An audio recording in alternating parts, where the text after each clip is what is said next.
विगत 2 व्याख्यानों में अपने ध्यान की चर्चा की, जिसमें ये बात स्पष्ट हुई कि यद्यपि ध्यान के बिना आत्मा आत्मा से परमात्मा नहीं बनता है, रागी से बीतरागी नहीं बनता है, अल्पज्ञ से सर्वज्ञ नहीं बनता है, दुखी से सुखी नहीं होता है, तथापि ध्यान क्या है उसे बहुत गहराई से समझने की आवश्यकता है। और वो ध्यान 4 प्रकार का होता है, जिसमें शुक्ल ध्यान जो साक्षात मुक्ति का कारण है वो तो इस पंचम काल में होता नहीं। अब 3 ध्यान हैं जो इस पंचम काल में होते हैं, आर्त ध्यान, रौद्र ध्यान और धर्म ध्यान। आर्त ध्यान की चर्चा अपन कर रहे थे कि उसके 4 भेद हैं, इष्ट वियोगज, अनिष्ट संयोगज, वेदनाजन्य और निदान। जरा हम सोचें गंभीरता से कि 24 घंटे में ऐसा अवसर आता है जैसे हम शांति से बैठे टीवी देख रहे हैं और उसमें एक हीरो है, एक विलेन है। जब हीरो पिटता है तो हम दुखी हो जाते हैं और जब विलेन पिटता है तो खिलखिलाकर हंसने लगते हैं। क्या लेना देना है आपको उन दोनों से? और आप ये भी बहुत अच्छी तरह से जानते हैं कि यहाँ पर ये सब नकली है। जो ये पिट रहे हैं, चाहे हीरो और चाहे विलेन, इस पिटने के इन्हें पैसे मिलते हैं।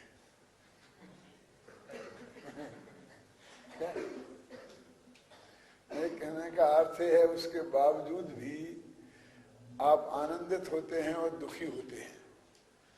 तो जब दुखी होते हैं तो आप आर्त ध्यान कर रहे होते हैं, और जब आनंदित होते हैं उस हिंसा को देखकर तब आप रौद्र ध्यान कर रहे होते हैं। जब आर्त ध्यान कर रहे होते हैं तो नरक की तैयारी कर रहे होते हैं, और जब रौद्र ध्यान कर रहे होते हैं तो समझिए नरक के उत्तरायण की तैयारी और नरक की तैयारी कर रहे होते हैं।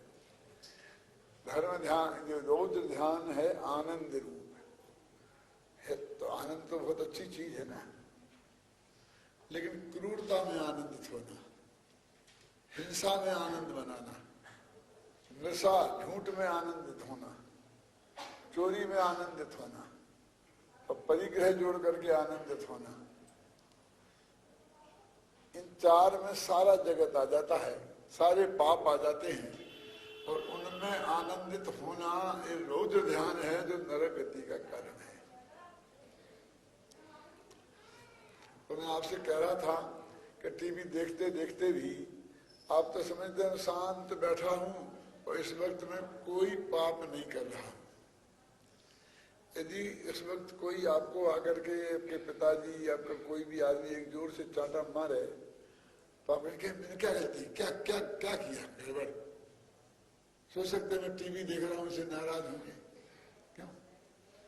लेकिन वो तो समय था, टीवी देखने का परमिशन है मुझे। आप कोई गलत काम नहीं कर रहे हैं ऐसा आप फीलिंग करते हैं, मेरे कहने का मतलब ये है। और जबकि आर्त ध्यान और रौद्र ध्यान है, गलत काम है क्या? सही काम है। जाने दो टीवी देखने की बात। जब आप पांडव पुराण पढ़ रहे होते हैं, महाभारत देख रहे होते हैं,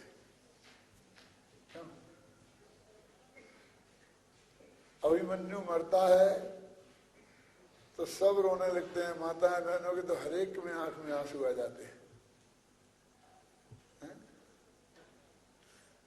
उस समय आपको ऐसा फीलिंग होता है कि मैं इस वक्त कोई पाप कर रहा हूं और इसकी वजह से मुझे कीड़े मकोड़े होना पड़ेगा।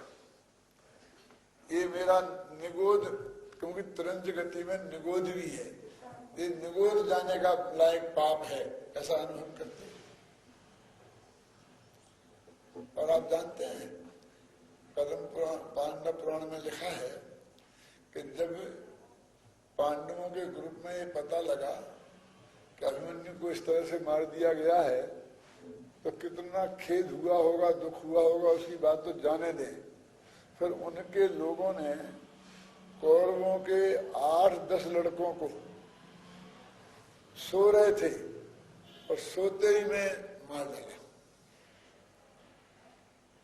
कोई उसकी चर्चा नहीं करता है। अभिमन्यु के दुख को सब रोते हैं और उस पर कहना हाँ ऐसा को ऐसे ही देना चाहिए और बराबर खुश हो जाते हैं। उन बच्चों का क्या दोष था? उनकी मौत पर आप खुशी किस बात की मना रहे हैं? ये हिंसानंद नाम का रौद्र ध्यान नहीं है। आपने पांडवों से अपना एकत्व स्थापित कर लिया है, जिसे साहित्य में साधारणीकरण का सिद्धांत बोलते हैं, और उनके साथ एकत्व स्थापित करने से कौरवों को अपना शत्रु मान लिया है, जबकि आपको उससे कुछ लेना देना नहीं है दोनों से। बस उनके 8-8 बच्चे मरे तो आपकी आंख में आंसू नहीं। सीता का अपहरण हुआ तो ये माता बहनें रोने लगती हैं, शूर्पणखा की नाक कटती है तो हंसती है। रामलीला में दोनों महिलाएं हैं ना, आपकी जाति की है ना। एक महिला के साथ अन्याय हो रहा है, यदि आपको इसका फीलिंग होता तो जैसी सूता जैसी शूर्पणखा, अगर दोनों ही एक ही राशि तो है। सीता और शूर्पणखा की राशि अलग अलग तो नहीं है ना, मेरे कहने का मतलब। लेकिन वह आपको सीता से अनुराग हो गया है और शूर्पणखा रावण की बहन है। देखिए कितने लोग रावण का पुतला जलाकर कितनी खुशियां मनाते हैं, इतना मनाते हैं, आनंदित होते हैं। देखिए रावण तो जब मरा मर गया, और अरबों लोग हर वर्ष उसको आग लगा के जलाकर हिंसानंद नाम का रौद्र ध्यान करके नरक गति बांधते हैं। और उसको तो सब धर्म दान कहते हैं, जो पर्व मना रहा है, दशहरा है, उसके लिए हम कहाँ बुरा मानते हैं? हम अपने 24 घंटे जीवन को देखें, चाहे प्रथमान योग पढ़ रहे हो, लेकिन अपने इस अज्ञान के कारण या तो हिंसा, झूठ, चोरी, कुशील, परिग्रह में आनंद मनाते हैं, अथवा इसके वियोग में दुखी होते हैं, संयोग में सुखी होते हैं, है ना? इस बुझाइए ना, इष्ट वियोग है, अनिष्ट संयोग है, जिनको हमने इष्ट अनिष्ट मान रखा है। स्त्री, पुत्र, मकान, जायदाद, रुपया, पैसा, इस सब का एक नाम क्या है? परिग्रही है ना। अब इनकी अनुकूलता बस वही हमारे लिए इष्ट है, इनकी प्रतिकूलता अनिष्ट है, और निरंतर हम इसी में इनकी अनुकूलता प्रतिकूलता के घेरे में ही सोचते हैं ना, और उसी में सुखी दुखी होते रहते हैं। जरा इनका वियोग होता है तो दुखी हो जाते हैं, संयोग होता है तो सुखी अनुभव करते हैं। जब ये संयोग है तब एक संयोग बिखर न जाए, इस विकल्प में दुखी होते हैं। कैसी विचित्र बात है, सुखी होने का कोई चांस ही नहीं है। रीत काल में कुछ कवियों ने वियोग श्रृंगार का जब वर्णन किया तो उसमें एक बात लिखी कि मैं जब मेरे इष्ट का वियोग होता है, प्रेमी का वियोग होता है, तब तो मैं दुखी रहती ही हूं, लेकिन जब संयोग रहता है तब भी दुखी ही रहती हूं। क्यों? क्योंकि प्रति क्षण इसका वियोग होने वाला है, क्योंकि वो आया है, कहता मैं 2 घंटे में वापस जाऊंगा, क्या? तो वो 2 घंटे भी के वापस जाने के विकल्प में मैं दुखी ही रहती हूँ, ऐसा लगता है। तो ऐसा नहीं समझ लो संयोग के काल में। अभी पराशर जी ने आपको कहानी सुनाई ना सेठ की, अभी अकेले एक ही संयोग का तो वियोग हुआ है, वो पोते का, बाकी के वो सारे संयोग मिले तो हैं, और उसका बेटा तो है, उसकी बहू तो है। क्यों? सारे संयोग है ना। अब उसको इष्ट वियोग ध्यान होना चाहिए कि इष्ट संयोग का वो होना चाहिए, बोलिए। लेकिन वो उन सारी चीजों पर उसका ध्यान नहीं जाके एक ही चीज पे ध्यान जाता है और इतना असंतुष्ट हो जाता है वो, है ना?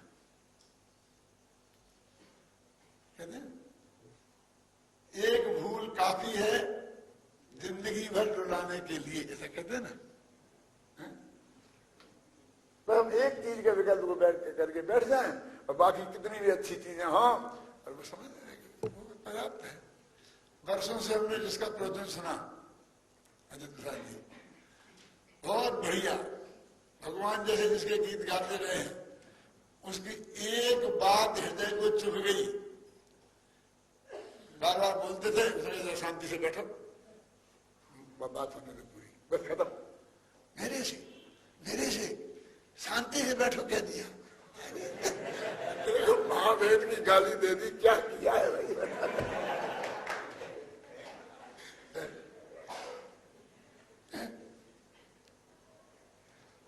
क्यों बाद में पूछ लेना क्या गाली दे दी, मैं पूछता हूँ निहाल चंद जी बोलिए।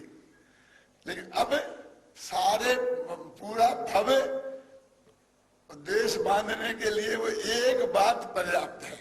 क्यों? उसके ज्ञान का गेय और ध्यान का ध्येय निरंतर यही बना रहेगा।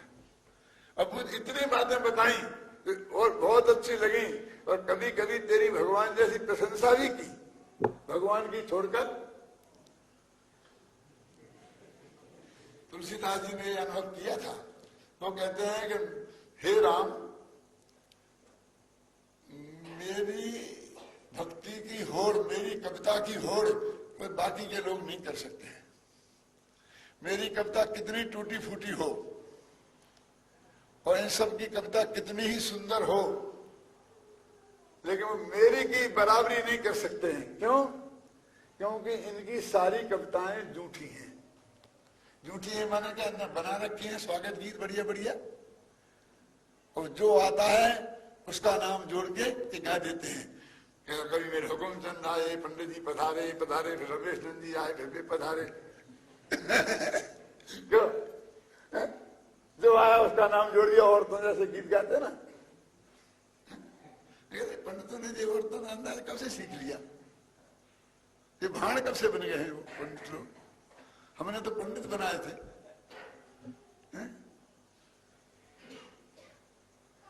तत्व ज्ञान सिखाया था,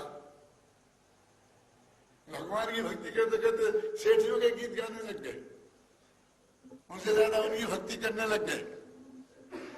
तो तुलसीदास जी कहते हैं कि ये ऐसे हैं लोग, बढ़िया से बढ़िया शब्दों में क्यों ना कहें, इनके घर में बने बनाए अभिनंदन पत्र रखे हैं, पर दूसरे का नाम काट के तेरा नाम लिख के तेरे को दे देते हैं। क्या? और मैंने हे राम तेरे अलावा आज तक किसी को भी गीत नहीं गाए हैं, यहां तक कि वे आए थे वे श्री कृष्ण महाराज, तो मैंने कह दिया था बहुत अच्छे लगते हो। तुलसी मस्तक तब नवे जब धनुष बाण लोई हाथ, ये मुरली बजाते हुए तुम बहुत बढ़िया लगते हो। क्यों? लेकिन ये तुलसीदास का मस्तक तो तब न रहेगा तो धनुष बाण हाथ में लोगे। मेरे कहने का अर्थ ये है कि ये जो मतलब इतनी हमने अपनी भगवान की भक्ति छोड़कर तुम्हारे गीत गाए, तुम्हारी प्रशंसा करी, मनुष्य का कीमती क्षण बर्बाद किया। जिस वाणी से हम समय सार की गाथा सुना सकते थे, अमृतचंद का कलश सुना सकते थे, उससे तुम्हारी प्रशंसा में हमें ऐसा विकल्प आया कि इसको थोड़ा कह दो, नहीं तो ऐसे इसको अच्छा नहीं लगेगा। क्यों?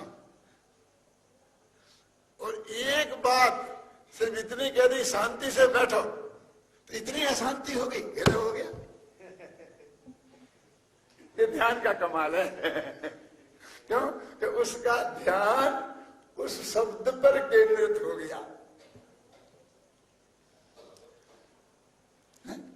उसे संयोग ज्यादा है, वो सेठ को के वियोग ज्यादा है।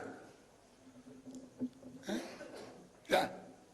और उस वियोग पे ही उसका ध्यान क्यों ज्यादा है? बाबू भाई सुनाया करते थे कि उनका एक बच्चा था शायद, वो मर गया था, एक बच्ची रह गई थी, और फिर उन्होंने ब्रह्मचर्य व्रत ले लिया। उनके पिताजी बहुत दुखी हुए, मेरा नाम लेकर बहुत दुखी थे, और बार लगे थे बाबू तू ऐसा मत कर, बाबू तू ऐसा मत कर, बाबू तू एक बच्चा हो जाने दे। तो वो बाबू भाई कहते थे, मैं उनसे कहता था तुम्हारे तो चार हैं, तुम क्या बोलो रे? है तो नहीं है तो मेरे नहीं है ना, तुम्हारा वंश का खत्म हो रहा।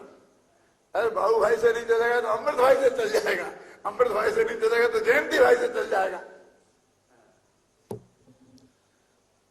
तुम क्यों रोते हो? जिसका ध्यान जहां केंद्रित हो जाए बात उस पर है।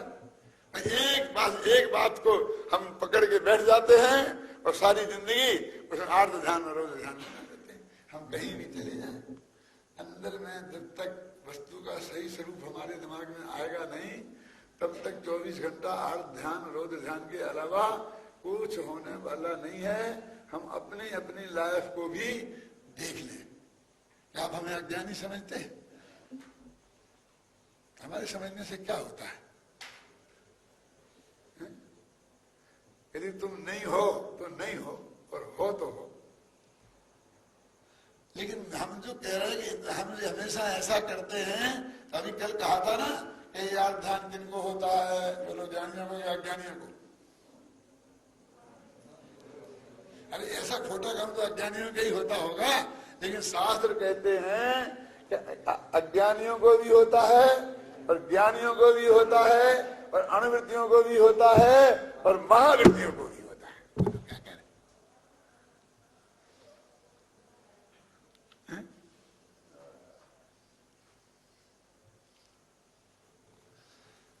ये 12 भावनाओं का चिंतन है ना। 12 भावनाएं तत्वासूत्र में कहाँ आती है? मालूम? संवर अधिकार में संवर का वर्णन है ना, संवर और निर्जरा का वर्णन है 9वें अधिकार में। पहला सूत्र है आश्रम निरोधा संवरा, और फिर स गुप्ती समिति धर्मानुप्रेक्षा परिसर जय चाहते। तो गुप्ती और समिति ये किन के होती है? मुनियों के होती है ना, और उन्हीं के साथ धर्म और अनुप्रेक्षा शब्द आया है। और फिर परिसर जय किन के होता है? मुनियों के। चारित्र किन के होता है? मुनियों के। तो इनके बीच में ये 10 धर्म और 12 भावना आई, तो ये भी मुनियों के होती होंगी ना। वो ये सब समझ चुके हैं। सम्मादर्शन होने के साथ ही उसके पहले देशना लब्धि मिली थी, तभी क्या कि शुद्ध धारा होए ना सीरी और सब स्वार्थ के हैं भीरी। अब ये 12 भावना मुनि हो गए, काय को पढ़ना? क्यों? ये अनंतता का स्वरूप क्यों वहां पढ़ना? कैसे सब खत्म हो जाएगा, बिजली के समान क्षणभंगुर है क्या? अंजलि जल समजवानी क्षीण होती जा रही, प्रत्येक पल जर जरा नदी के आती जा रही। ये क्यों उन्हें पढ़ना? अरे वे तो बाल बच्चों को छोड़ ही चुके। अनित्य भावना, आश्रण भावना कोई नहीं बचा पाएगा। एकत्व भावना, संसार भावना, अन्यत्व असुचि भावना, ये सभी मेला है, गंदा है, कुचैला है। क्यों? ये क्यों ने रोजाना मुनियों को क्यों कह रहे ये बात? कि हम ये कब कह रहे कि उन्हें ये समझना चाहिए? समझ चुके हैं देशना लब्धि में। हम तो रोजाना इस बात का चिंतन करना चाहिए, ये कह रहे हैं, रिपीट करना चाहिए। अभी धर्म ध्यान की चर्चा आएगी तब मैं बात बहुत विस्तार से करूंगा, ऐसे स्पष्ट है ना। आचार्य अकलंगदेव ने धर्म ध्यान के बारे में, 12 भावनाओं के बारे में क्या लिखा है। अभी तो मैं ये कहना चाहता हूं कि वो क्यों, वो कहते भले ही सब छूट गया हो, लेकिन अभी वो राग का कण विद्यमान है। दीपक की लौ जल रही है, तो कब वो तेज हो जाएगी इसका पता नहीं है। ये मैं प्रसिद्ध उदाहरण देता हूँ। वो एक मैंने अभी परसमल जी को भी सुनाया था कि एक अपना मुनिराज के साथ पशु डाल था उनका, वो एक कानी औरत को छोड़ के आए थे और उसकी उन्हें बहुत याद आती थी। तो एक बार अपने साथी महाराज से, मुनिराज थे वो, शायद विष्णु कुमार थे, क्या था, बारिशण। तो उन बारिशण महाराज से कहा कि अब की चौमासा अपन उसी गांव में करें जहां के अपन है, लेकिन इसको उस गांव के चौमासा करने का विकल्प क्यों आ रहा है? तो उसे बारीकी से उसको जांच करी तो उन्हें अंदाजा लग गया कि इसके अंदर ये विकल्प सब आता है कि इसको अपनी मेरी पत्नी को छोड़ के आया था, वो है कि नहीं है, कैसी हालत में है। पहले तो समाचार तो आ नहीं जाते थे, तो देखूं क्या है, ऐसा विकल्प आ रहा है। तो गए, जब वहां उस नगर में पहुंच गए तो अपने राजा के लड़के थे वो, उनने खबर भेजी अपनी माँ को कि मैं आऊंगा राजमहल में, तो मेरी पत्नियों से कह देना, वे सभी पत्नियां कई अनेक थी, पूरा श्रृंगार करके एकदम सज धज करके बैठे। तो मैंने कहा इसको क्या हो गया, इधर छोड़ के गया, दीक्षा ले ली, वर्षों हो गए, और अब इसकी पत्नी की याद आई और मैं आऊंगा और तुम सजा के बैठालना, श्रृंगार करा के बैठालना, कैसी बातें करता है। लेकिन सोचा देखेंगे जो होगा तो करो। उन्होंने सब ऐसी व्यवस्था की और वो दोनों आए और आकर उन्होंने पशुलाल से कहा, देख ये सब मेरी रानियां हैं, तुझे कौन पसंद है। उस कहानी के लिए रोता। तो एकदम उसकी समझ में आया और एकदम उसका भाव पलट गया। यानी उस अवस्था में भी ये विकल्प कहीं किसी अंदर में समाया रह सकता है और कब जोर मार जाए और क्या परिस्थिति बन जाए, ख्याल में ना। इसलिए कहते रोजाना चिंतन करना उस बात का। उस अवस्था में भी उसको चिंतन करने की बात वो कह रहे हैं, जिससे कि हम आर्थ ध्यान और रौद्र ध्यान से बचें। इस आर्थ ध्यान और रौद्र ध्यान से बचने का उपाय क्या है, ये बात हम लोग गहराई से सोचने की बात है। श्वेतांबरों में एक कहानी आती है, भारतीय ज्ञानपीठ से एक किताब छपी थी, जिन खोजा तिन पाइया, तो उसमें थोड़े छोटे छोटे प्रसंग थे। वो गोयली की थी किताब, अयोध्या प्रसाद गोयली की। तो उसमें एक प्रसंग लिखा था कि जब राजुल दीक्षा ले करके और गिरनार की गुफा में वहां पर ध्यान करती थी, और भाग्य से एक बार मुनिराज जो नेमिनाथ के भाई थे, क्या नाम था, कुछ नाम था, वो वहां ध्यान कर रहे थे। तो जब वो नेमिनाथ दीक्षा लेके चले गए थे और राजुल दीक्षा लेने की तैयारी में थी, तो ये प्रस्ताव भेजा गया था कि वे चले गए, ये तो हैं, अपने अपने ऐसा आजकल कर देते हैं ना, ऐसे मौका आ जाए तो दूसरे को तत्काल कोई दूरा बन के शादी कर देता, उसका भाई हो जाए तैयार, तो और ही बढ़िया होता है कि नहीं। वो मुनिराज वहां ध्यान कर रहे थे और राजुल ऐसे उसमें बोल रही थी, कहते हे नेमिनाथ तुम ऐसा करके छोड़ के चले गए, मैंने तो कहा था, मैंने तो कहा, जो कुछ भी। हालांकि मेरे हिसाब से तो वो बात ना तो आरिका राजुल ऐसा बोल सकती है, ख्याल में आई ना, लेकिन वो कहानी पढ़ी थी, मैं सिर्फ आपको बताता हूं। तो उनके मुंह से वो मुनिराज थे, वे सुन रहे थे, यदि नेमिनाथ से शादी हो जाती राजुल की तो वो देवर होते उसके। तो उनके मुंह से निकले, मैंने तो कहा था। क्या निकल गया? एक बहुत बढ़िया कहानी लिखी जा सकती है, जैसे उसने कहा था ना कि मैंने तो कहा था। लेकिन वो मुझे पसंद नहीं है ना, इसलिए मैंने आज तक नहीं लिखी। क्योंकि राजुल इतने नीचे स्तर पर आ गई थी, अगर वो मुनिराज इतने नीचे स्तर पर आ गए थे, ये दोनों ही बातें मेरे चित्त को स्वीकार नहीं है। क्यों? तो एकदम राजुल, अरे आप तो ऐसे हो, आपको क्या थी, आपको क्या कमी थी, आपको तो हजारों राजकुमारियां मिल जाती, ऐसा ऐसा करके, और आप ऐसा विकल्प क्यों करते हैं, ऐसा संबोधन राजुल ने दिया। और फिर उनका चित्त उसी वक्त अपने अंदर में चला गया और नौन तो केवल ज्ञान भी हो गया, मोक्ष ले फटाफट। उनके यहाँ ऐसा बहुत जल्दी होता है।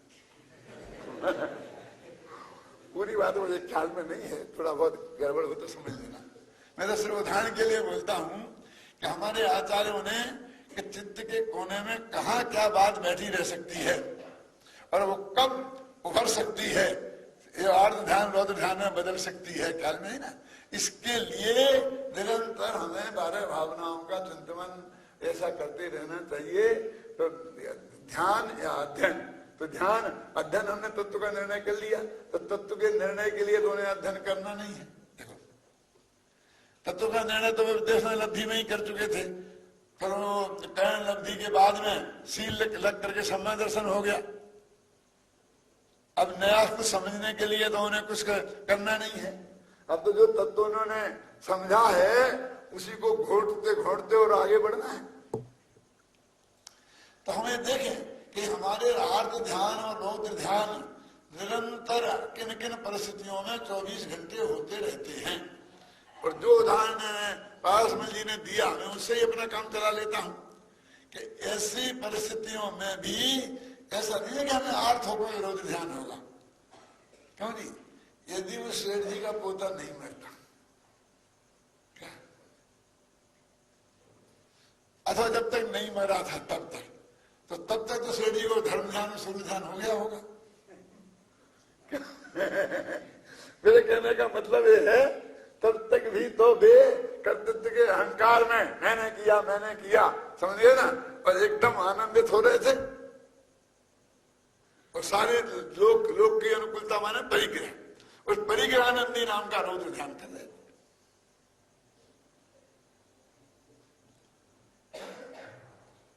अब क्या हो गया, अभी क्या बदल? मेरे कहने का मतलब ये है कि इन संयोगों से कुछ भी फर्क नहीं पड़ता है। हर परिस्थिति में हम आर्त ध्यान और रौद्र ध्यान कुछ भी कर सकते हैं अपनी कल्पना लोक में। यदि ऐसा हो गया तो इस तो का तो कोई अंत ही नहीं है, तो बस रोना शुरू कर सकते हैं। क्यों? अभी आतंकवादी यहाँ आ गए तो उन्हें बम फेंक दिया तो अब क्या करें इस तो का? मेरे कहने का मतलब है इस जीव को दुखी होने के लिए आर्त ध्यान करने के लिए कहीं बैठे बैठे कुछ भी जगत से करके कोई संबंध नहीं है। गुरुदेव की भाषा में कहूं तो ये बिल्कुल स्वतंत्रतया करता है। निमित्त की जगह है, लेकिन ये स्वतंत्र रूप से उस आर्त ध्यान और रौद्र ध्यान रूप परिणमित होता है। इसका वो करता स्वयं है, उसका जिम्मेवार पूरी तरह से वो स्वयं है। देखो हमने बहुत बढ़िया मकान बनाया और एकदम एलिवेशन तो ऐसा बनाया कि लोग आकर ये देखते हैं, 5-5, 10-10 घंटे खड़े रह करके उसे देखते हैं। और लाखों रुपया तो हमने उस पर ही खर्च कर दिया कि सामने से देखने में कैसा लगता है बंगला।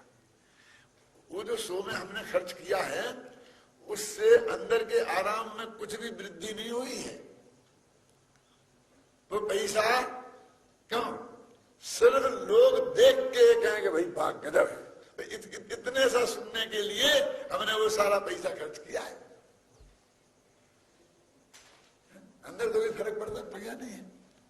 अब वहां खड़े रह करके बैठे बैठे गजब हो गया, जैसा मेरा मकान है ऐसा एलिवेशन है, ऐसा यहाँ तो बस पहला है, कोई देखने में नहीं मिलेगा। लोग आके देखने आते हैं, नमूना देखने आते हैं, उन्हें बंगला बनाना होता तो मेरा बंगला देखने आते हैं। ऐसे देख के बैठ सोच के जब आप खुश हो रहे होते हैं तो आप ऐसा समझते हैं कि हम ऐसा भयंकर पाप कर रहे हैं कि जिसकी वजह से हमें नरक में जाना पड़ेगा। ऐसा सोचने में मैंने बढ़िया मकान नहीं, मंदिर, घबराना नहीं।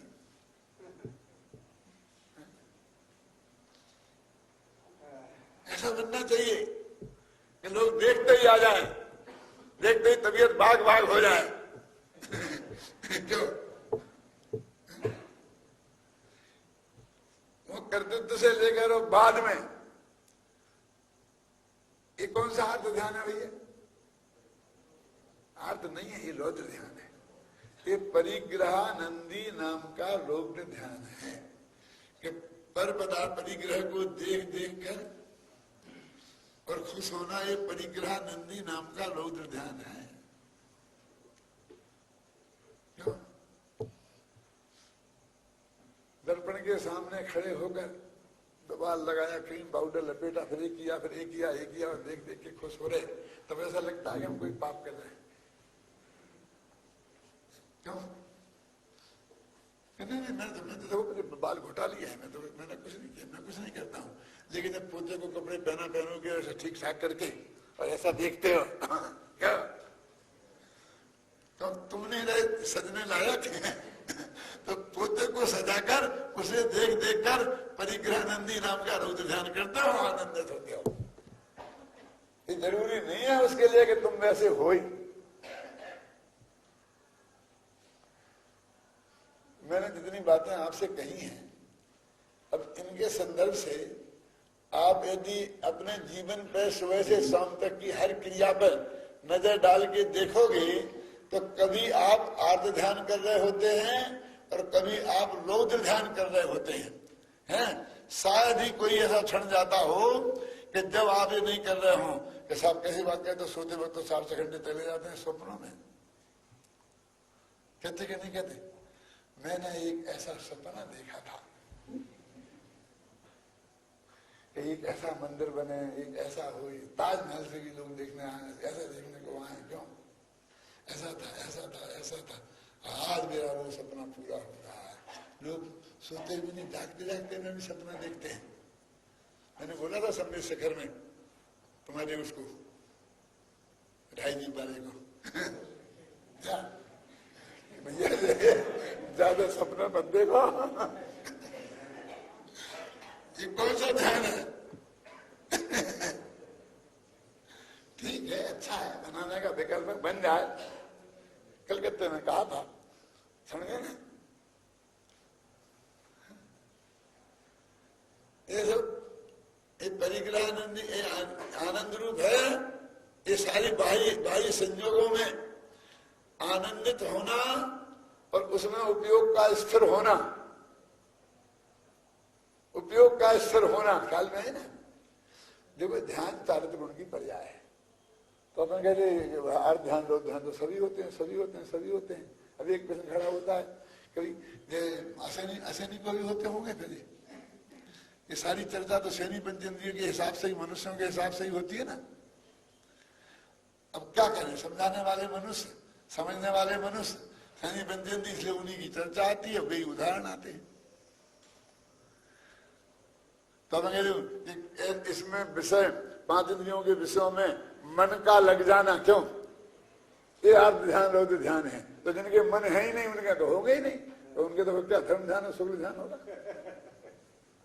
अरे भाई, ध्यान तो उपयोग की स्थिरता का नाम है। ज्ञान के रिपीटिशन को ध्यान कहते हैं ना। 34वीं गाथा में लिखा ना, अपने में स्थिर हुआ ज्ञान ही ध्यान है। तो उपयोग तो उनके है ना, क्योंकि उपयोग तो जीव का लक्षण है, उपयोगो लक्षण। और उनका एक जगह उपयोग स्थिर नहीं होता है। क्यों? आप यहां जा रहे होते हैं, एक ड्यूटी आ रही होती है, एकदम आप सामने खड़े होकर के निरीक्षण कीजिए, उसे लगता है कोई मुझे देख रहा है, एकदम खड़ी हो जाती है जैसे कुछ है ही नहीं, कूड़ा पड़ा हो। 1 सेकंड को बिल्कुल ऐसी निष्क्रिय हो जाती है हर कीड़ा, 2 इंद्री, 3 इंद्री, 4 इंद्री। और फिर उसे मौका लगता दिखती है कि अब मैं कोई भाग जाऊं, यहाँ खतरा है, तो एकदम भाग जाती। तो वो सोच के भागी, सोच को तो मन तो है ही नहीं। और हम तो मने वाला सोच को ही सोच समझते हैं। वो भी उपयोग, उसने उसको ज्ञान हुआ कि नहीं हुआ, उससे फिर उसका ये वो खड़ी हुई कि नहीं, और फिर वो भागी, तो वो यहाँ भागती, यहाँ भागती, यहाँ भागती, कहीं क्यों भागती, कहीं नहीं भागती। तो ज्ञान मन के बिना काम नहीं करता क्या? हम ज्ञान और मन में भेद नहीं कर पा रहे। अभी ये ज्यादा गहराई में अपन नहीं जाते हैं। अभी तो अपन ये बात कर रहे हैं कि या तो इष्ट वियोग है या अनिष्ट वियोग। जगत में जितने पदार्थ हैं, हमने उन्हें 2 भागों में बांट दिया। भेद विज्ञान वाले हैं। एक जो हमारे लिए इष्ट है और एक जो हमारे लिए अनिष्ट है। और अब वो तो अपने हिसाब से प्रगमन करते हैं। आकाश में बादल आते हैं, बरसात में बादल आते हैं, फिर नहीं आते हैं, फिर धीरे धीरे सर्दी आती है, गर्मी आती है, अपने हिसाब से आती है। क्योंकि तुम्हारे हिसाब से इस साल ज्यादा गर्मी पड़ी, इस साल ज्यादा सर्दी पड़ी, ऐसा है? ऐसा बिल्कुल नहीं है ना। बस खत्म। अब हम उसमें संयोग इष्ट मान लेते हैं, उसको अनिष्ट मान लेते हैं। तो बस कभी रोते हैं, कभी खुश होते हैं, कभी उसके वियोग की इच्छा करते हैं, कभी उसके संयोग की इच्छा करते हैं।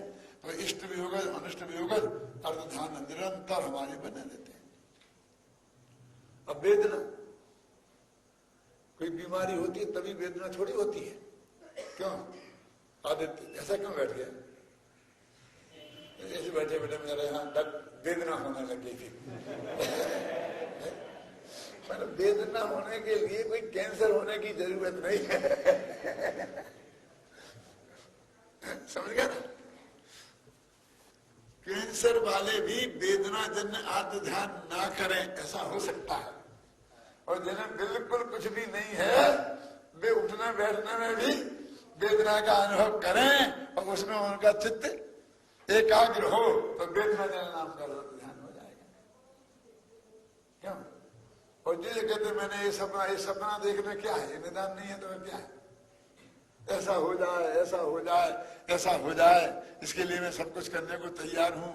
ये निदान ही तो है ना। भविष्य के बारे में अच्छे संयोगों की कामना करना और उसके बदले में कोई घूस देने की कोशिश करना कि मैंने जो आज तक पुण्य किया है वो इसमें फैल जाए। वो पुण्य तेरे हिसाब से फैलता होगा? क्यों? तो ये निरंतर आर्थ ध्यान हम सबके लोगों के जीवन में है। मैं उन ध्यान वालों से ये कहना चाहता हूं कि उन्होंने ये समझाया कि नहीं समझाया कि ये ध्यान बंद करो, कि ध्यान करो ही करो, समझाया?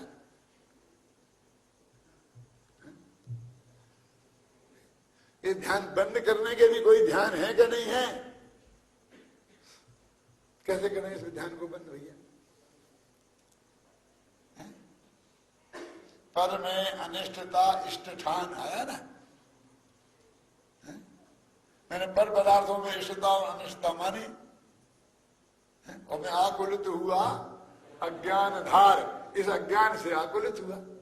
तो कोई पदार्थ इष्ट है ही नहीं और कोई पदार्थ जगत में अनिष्ट है ही नहीं। और बाबा जी ने कहा था ना कि ने यही समझाया कि वो बच्चा अपने कारण आया था और अपने कारण गया है, न तुम्हारे कारण आया था कि तुम पोता वाले हो जाओ इसलिए नहीं आया था वो, और तुम पोता वाले नहीं रहो, तुम्हारा वंश का नाश हो जाए इसके लिए वो गया नहीं है। यही समझाया ना आपने। मैं कई दफे इस बात को कहता हूं कि अगर मेरे पाप के उदय से मेरे पिताजी का स्वर्गवास हो गया तो सारा दुनिया तेरे पुण्य पाप से चलेगी। वो पिताजी के कोई पुण्य पाप था कि नहीं था?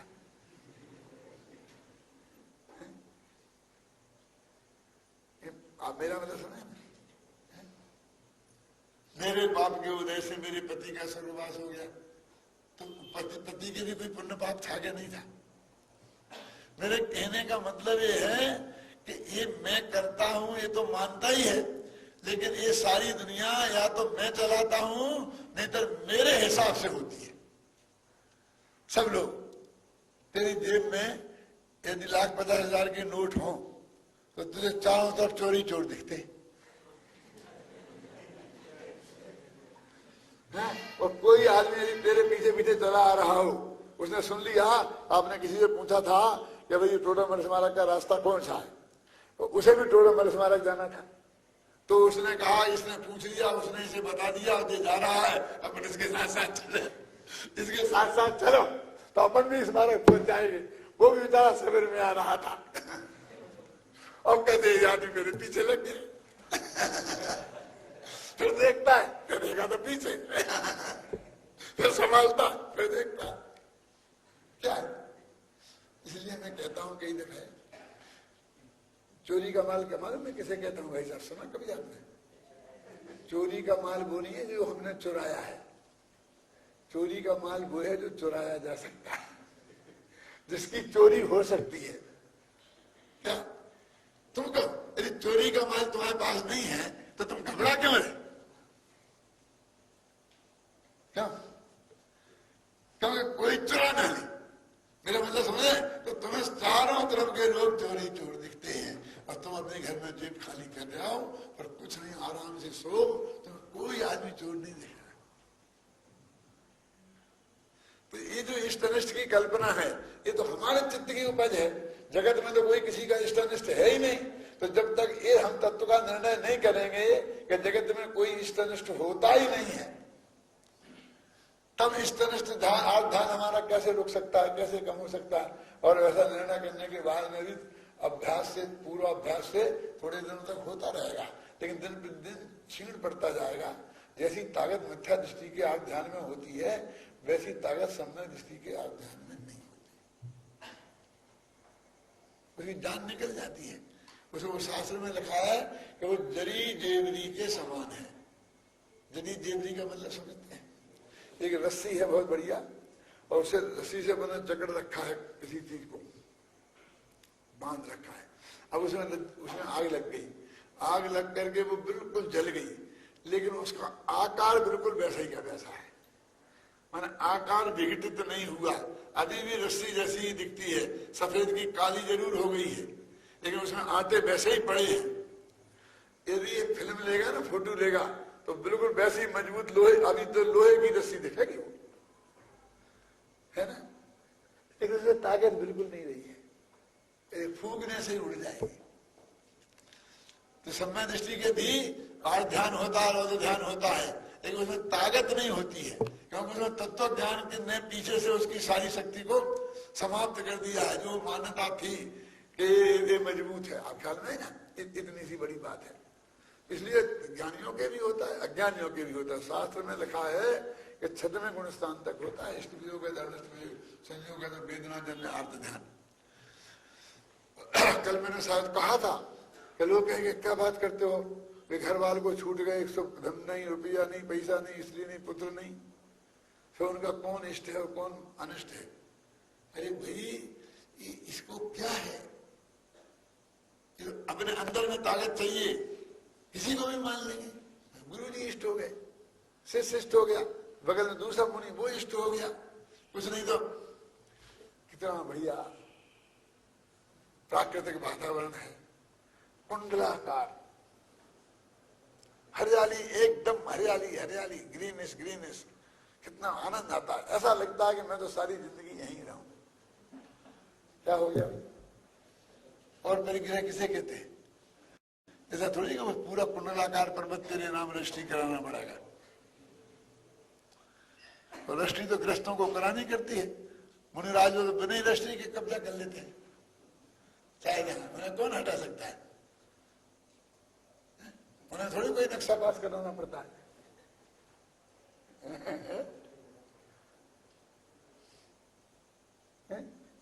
ये जब उसके ना एकत्व है, ना ममत्व है, ना कर्तृत्व है, ना भोक्तृत्व है, ना उसमें अपनापन का राग रह गया है, मात्र परिग्रह का भी त्याग हो गया है, तब वहां ये बहुत बढ़िया स्थान है। ऐसा लगता है कि यहीं रह जाओ, लेकिन क्या करें, शास्त्र में लिखा है कि एक मुनि एक जगह 4 महीने से ज्यादा तो वहां से के अतिरिक्त नहीं रह सकता है, नहीं तो 4 दिन में विहार करना पड़ता है। यदि ऐसा नहीं होता तो मैं तो यहीं रह जाता। क्या है बोलिए, इष्ट की कल्पना कर ली ना, और अब बस वहां छूटे तो इष्ट वियोग नाम का ध्यान हो जाएगा। छूट ना जाए तो इतनी कल्पना मात्र से भी इष्ट वियोग नामक ध्यान हो जाएगा। जो भी होगा, मतलब मेरे कहने का जगत में पुण्य पाप के उदय से संयोग होने की जरूरत नहीं है। हम तो अपने कहते हैं कि जब मन के ही लड्डू खाना है तो फीके क्यों, तो बहुत बढ़िया होना चाहिए ना, स्वादिष्ट, और फीके भी हों तो कुछ चलेगा, लेकिन फिर कम क्यों, हम तो भरपेट खाना। मन के लड्डू फीके क्यों, फीके हों तो थोड़े क्यों। पैसा देना हो तो सोचे कि सस्ते वाले खरीदो, आधा किलो लो भैया, बहुत महंगी मिठाई हो गई है ना।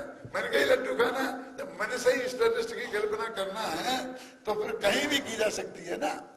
तो ये इष्ट नाम के आर्थ ध्यान है, जब तक ये नहीं छूटेंगे तब तक धर्म ध्यान की बात भी नहीं आएगी भाई साहब। इसलिए कहते हैं हम इनको जानना, जिन्हें छोड़ना है उन्हें जानना बहुत जरूरी है। अब हम धर्म ध्यान की चर्चा आरंभ करेंगे। देखो, धर्म ध्यान के संदर्भ में बहुत मार्मिक बात यह है कि जो भेद शास्त्रों में गिनाए हैं वो तो आज्ञा विचय, अपाय विचय, विपाक विचय और संस्थान विचय है कि भगवान की आज्ञा क्या है, इसका विचार करो। तो ये तो भैया ये विचार करो उसका मतलब आज्ञा क्या है, तो आज्ञा पढ़ो, जानो और उसका विचार करो। मानो वाचना, प्रेक्षणा, अनुप्रेक्षा ये सब आ जाएंगे ना, तो ये तो स्वाध्याय ही हो गया ना। अनुप्रेक्षा तक आ गया ना, फिर आमना तक आ गया। भगवान की आज्ञा क्या है, तो ये जनागम का स्वाध्याय हो गया ना। फिर उपाय विचय, उपाय विचय कहो चाहे अपाय विचय कहो। अपाय माने मिथ्या दर्शन, मिथ्या ज्ञान चारित संसार के कारण है, माने ये अपाय है, मुक्ति के उपाय नहीं है। ऐसा चिंतन, इसके लिए उसका नाम पड़ा अपाय विचय। और उसको हम उपाय विचय कहें तो सम्यक दर्शन ज्ञान चारित ये मुक्ति के उपाय है। तो सम्यक दर्शन ज्ञान चारित्राणि मोक्ष मार्ग, ये पूरा मोक्ष मार्ग प्रकाशा को संसार का मार्ग सब आ गया ना। तो पूरा सिद्धांत मुक्ति के मार्ग का कथन आ गया कि नहीं आ गया। आज्ञा विचय में खासकर क्या मालूम क्या आता है, आलू में अनंत जीव होते हैं, ये आज्ञा विचय क्या, ये हम जिनको देख के निर्णय नहीं कर सके, जिसमें दिने दिन भगवान की आज्ञा ही प्रमाण है, इस बात को जानकर उसमें उपयोग का स्तर होना, ये आज्ञा विचय नाम का अध्ययन है।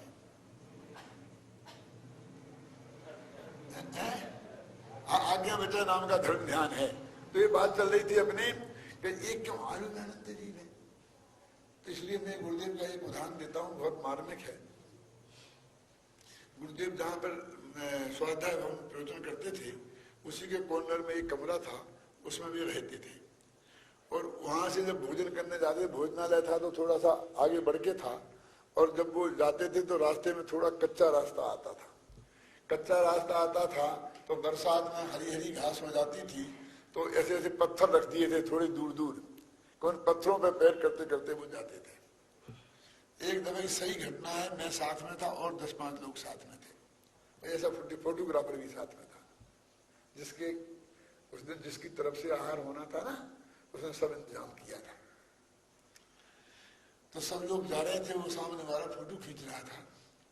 सब लोगों को विकल्प आता था कि मेरा गुरुदेव के साथ फोटो आ जाए थोड़ा, तो वो बगल में चलने की कोशिश करते थे, तो वो घास में चलना पड़ता था, ख्याल नहीं ना।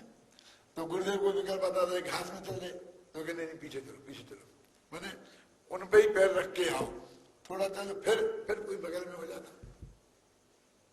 तो उन्होंने कहा देखो, ये जो नीम के फूल पड़े थे ना, इनमें तुम्हारे अनंत भव के माँ बाप हो सकते हैं, भविष्य के कई सिद्ध हो सकते हैं, भविष्य के कई तीर्थंकर हो सकते हैं, इसलिए उन्हें पैर मत रखो, इधर चलो। तो उसमें से किसी आदमी ने ऐसा बोल दिया, कौन ने देखा, कौन ने देखा। ये किसने बोला होगा, नाम तो मैं नहीं बताऊंगा, लेकिन मैं आपसे पूछता हूं किसने देखा होगा, किसने बोला होगा। तो इतना से तुम समझ नहीं सकते हो, कौन ने देखा, ठीक गुजराती ने बोला हिंदी होता तो बोलता किसने देखा, कौन ने देखा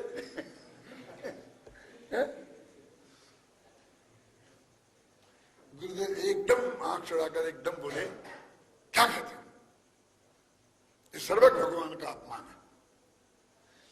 सोचता हूँ, थिंकिंग देखो उनकी, अपन ने कभी इसलिए सोचा कि इसमें भगवान, सर्वज्ञ भगवान का अपमान कैसे हो गया। कि तू बोलता किसने देखा, तो ये तो सर्वज्ञ नहीं देखा है, हमने तो देखा नहीं, हमने तो उनकी वाणी में पढ़ा है, वो तो ये बता रहे। तो तूने ऐसी बात करके सर्वज्ञ भगवान पर शंका व्यक्त की है, तो ये देव शास्त्र की श्रद्धा तेरी सच्ची नहीं है। आत्मा का अनुभव और समझने की बात तो बहुत दूर है। समन्वत स्वामी ने इसलिए देवशास्त्र गुरु की श्रद्धा को सम्मान दर्शन का ये आज्ञा विजय है। हर बात को तुम ऐसे निर्णय करो। इस आदमी ने कल परसों कहा था समीरपुर में 1 लाख वजन होता है, चलो नाप के देख लो, फीता लगे पहुंच जाते।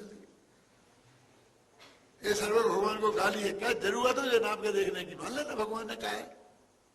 और तेरा क्या बन रहा बिगड़ रहा, तू फुट के हिसाब से पैसा चुका रहा है क्या समीर पर्वत के यदि खरीद रहा होता तो जितने के पैसा मैं दे रहा हूँ उतनी जमीन है, तो नाप के देखने का विकल्प आना बहुत जरूरी था।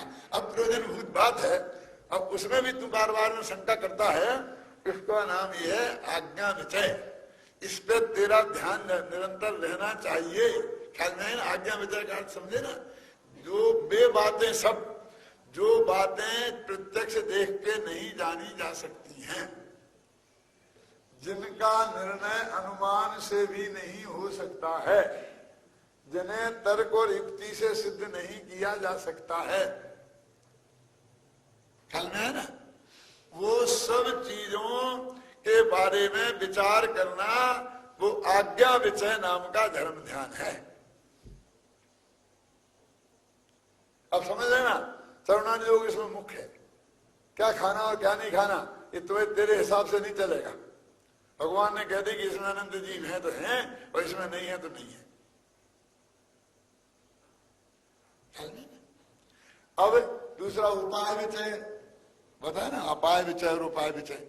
तो पहले शुरू के 8 अध्याय लिखे, 7 अध्याय टोटमल जी ने, वे सब अपाय विचय के हैं, और आगे 9वां अध्याय शुरू किया था वो सब उपाय विचय का है। मैंने पूरा मोक्ष मार्ग पे कैसा पढ़ना है, कौन जो लिखा गया वो भी और जो नहीं लिखा गया वो भी। नहीं लिखा गया वो कैसे पढ़े, सारा आगम तो पढ़ा है जिसके आधार पर वो लिखने वाले थे। ख्याल में है ना मेरी बात। और फिर के विपाक विचय कि तेरे को यदि निमित्तों की खोज करनी है, निमित्तों की खोज करनी है तो तू कर्मों की तरफ देख कि किस कर्म के उदय में क्या क्या होता है। क्योंकि ये बाहर का अड़ोसी पड़ोसी में निमित्त बना देखेगा तो राग देश बढ़ेगा, पड़ोसियों के साथ में प्रेम से नहीं रह पाएगा, वात्सल्य भाव से। हर अपना सुख दुख के कारण पड़ोसियों में खोजना, तो कर्म के उदय में खोज। किस कर्म का उदय जैसा आता है उसे अनुकूल प्रतिकूल संयोग मिलते हैं, उसमें क्या है। ये विपाक विचय नामक धर्म ध्यान करना है ना। संस्थान विचय, लोक का आकार कैसा है, जम्बूद्वीप कैसा है, इतना आकार है, संस्थान विचय। अभी 4 में उन्होंने खत्म कर दिया धर्म ध्यान। मैं कहता हूँ कि देखो उसमें चौर्णानी योग आ गया, करुणानी योग आ गया, और सिद्धांता द्रव्यानी योग आ गया, उपाय विचय में द्रव्यानी योग आ गया, और विपाक विचय में करुणानी योग आ गया, संस्थान विचय में क्यों, और इसमें आ गया प्रथमान योग छोड़ दिया। सुनो सुनो सुनो, तो वो जो बीच में तत्व की बातें आई हैं, आचरण की बातें आई हैं, वो तो इन 3 अनयोगों में शामिल हो ही जाएंगी, उनका चिंतन करोगे तो। अब पूरे कहानी किस्सों में राम रावण की बात करके तो राम से राग और रावण से द्वेष और रावण को जलाकर खुशी होने वाले को छोड़ दो, रखो एक तरफ जरा। ये पूरे कहानी किस्सा उसमें से वो माल निकाल दो तो फिर बचता क्या है इसमें। ये विकथा नहीं है क्योंकि उसमें बीच बीच में ये 3 अनियोग की बातें आती हैं। संबंध ज्ञान चारित्र की बात आती है, खान पान की बात आती है, चरणान योग की बात आती है, समझना कर्म के उदय की बात भी आती है, लोक की चर्चा भी आती है, जम्बूद्वीप है, उसमें बीच में मध्य में ये आता है कि नहीं आता है। तो इस वजह से वो है शास्त्र, नहीं तो शास्त्र का ग्रंथ पूरी कहानी है बस खत्म।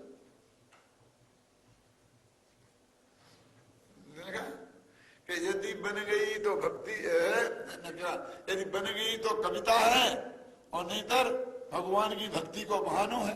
नीतिकाल कवि वाले कहते थे खूब रस की कविताएं लिखी बढ़िया बढ़िया श्रृंगार रस की, और बीच में से राधा और श्री कृष्ण, राधा और श्री कृष्ण जोड़ दिया।